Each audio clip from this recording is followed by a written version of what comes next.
தமிழக அமைச்சரவை கூட்டம் வரும் 10ஆம் தேதி நடைபெற உள்ளதாக அறிவிக்கப்பட்டிருக்கிறது.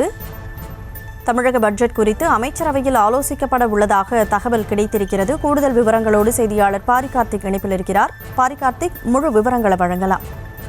வணக்கம். தமிழ்நாடு அமைச்சரவை கூட்டம் வருகின்ற 10ஆம் தேதி முதலமைச்சர் தலைமையில் தலைமைச் செயலகத்தில் நடைபெற இருக்கிறது. அப்போது பட்ஜெட் குறித்து விரிவாக விவாதிக்கப்பட இருக்கிறது. வருகின்ற மார்ச் மாதம் தமிழ்நாட்டின் பட்ஜெட் தாக்கல் செய்யப்படுகிறது. அது மட்டுமல்லாமல் விவசாய பட்ஜெட் என தனி பட்ஜெட்டும் தாக்கல் செய்யப்பட இருக்கிறது.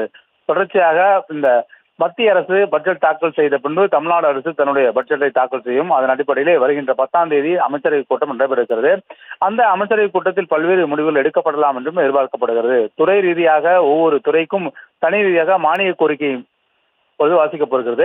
தொடர்ச்சியாக சட்டப்பேரவை கிட்டத்தட்ட 40 நாட்கள் நடைபெறும். இந்த மானிய கோரிக்கையின் போது ஒவ்வொரு துறையின் சார்பில் அந்தந்த அமைச்சர்கள் பேசுவார்கள். அந்த துறைகளுக்கு மானிய கோரிக்கை அடிப்படையில் அவர்கள் அந்த விவாதத்தை முன்வைப்பார்கள். அதன் அடிப்படையிலே தொடர்ச்சியாக மாநில அரசுடைய நிதிநிலை பட்ஜெட்டாலும் தாக்கல் செய்யப்படும். அதன் மூலமாக வேளாண்மைக்கென்று தனி பட்ஜெட் ஒதுக்கப்பட்டு கடந்த 3 ஆண்டுகளாக வேளாண்மை பட்ஜெட்டும் தாக்கல் செய்யப்பட இருக்கிறது.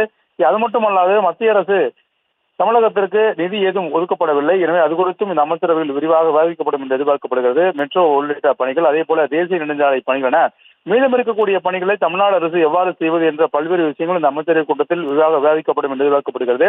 அது மட்டுமல்லாது மத்திய அரசு வழங்க வேண்டிய நிதி குறித்தும் இந்த அமைச்சரவையில் விவாதிக்கப்பட்டிருக்கிறது. மேலும் கல்வி, நெடுஞ்சாலை மற்றும் மெட்ரோ உள்ளிட்ட பணிகளுக்கான அந்த நிதி ஒதுக்கீடு மத்திய அரசு சரிவர ஒதுக்கவில்லை என்று மாநில அரசு குற்றம் சாட்டி வரும் நிலையில் தற்போது இந்த கூட்டம் முக்கியத்துவம் வாய்ந்த கூட்டமாக இருந்து கருதப்படுகிறது. மேலும் வருகின்ற மார்ச் 1ஆம் தேதி முதல் மானிய கோரிக்கை தமிழ்நாடு அரசு சார்பில் சட்டப்பேரவையில் தாக்கல் செய்யப்படுகிறது. துறை ரீதியாக அந்தந்த அமைச்சர்கள் மானிய கோரிக்கை தாக்கல் செய்வார்கள். அது மட்டுமல்லாது மாநில அரசுடைய அந்த பட்ஜெட்டும் தாக்கல் செய்யப்பட இருக்கிறது. வேளாண்மை பட்ஜெட் என இந்த 2 பட்ஜெட்களும் தாக்கல் செய்யப்படுகிறது. இதன் அடிப்படையில் தான் வருகின்ற 10ஆம் தேதி அமைச்சரவை கூட்டம் தலைமைச் செயலகத்தில் முதலமைச்சர் தலைமையில் நடைபெற இருக்கிறது. விவரங்களுக்கு நன்றி பாரிகார்த்திக்.